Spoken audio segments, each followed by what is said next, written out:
So, according to the Atlantic Council, 81 countries are at some stage of development with a central bank digital currency.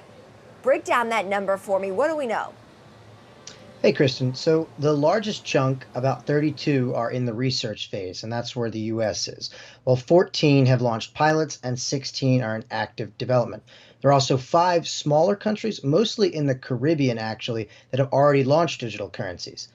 Overall, this is up from just 35 countries a year ago, showing how interest in CBDCs has grown roughly in parallel with the latest uptick in the broader cryptocurrency market.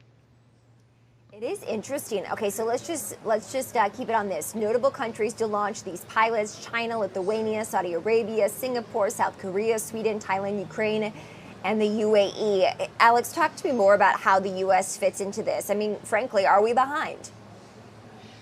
That would be the argument of the group that released this tracker, the Atlantic Council. That being said, Jerome Powell, Fed Chair Jerome Powell, has expressed that it is way more important to get it right than to do it fast. So we've struck a more cautious tone, but things are moving forward. There are two white papers coming out in the fall or September, actually. One that's going to be breaking down policy options, costs and benefits, things like that, and another that's providing more technical guidelines for what an actual CBDC would look like. And that later paper is actually the one that's more anticipated, as it would provide sort of a deeper look at the technology that a US CBDC would use.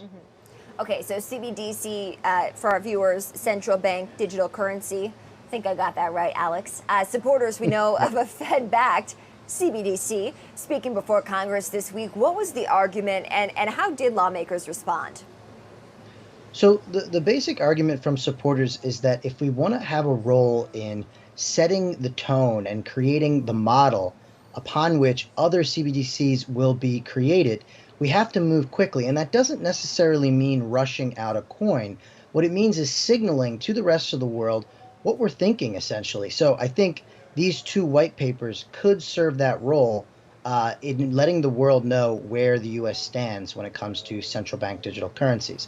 As for Congress's response, as usual, responses were mixed. Republicans in general were more skeptical of the idea, but there does seem to be a shared interest in remaining competitive with countries like Russia and China, which are much further along in the development of their CBDCs. Alex, just very quickly, what's the next date that we should be watching in terms of when we might get an update on the U.S. progress on this front? Both of the first, as I said, the first Fed paper due out in early September will provide a breakdown of I think, the general thoughts that the Fed has on a CBDC.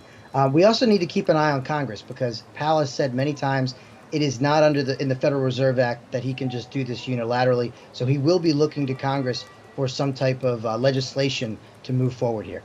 All right, Alex Vuocolo. Alex, thank you so much. Everyone, check out Alex's story, the latest breakdown on the CBDCs, central bank digital currencies, at cheddar.com.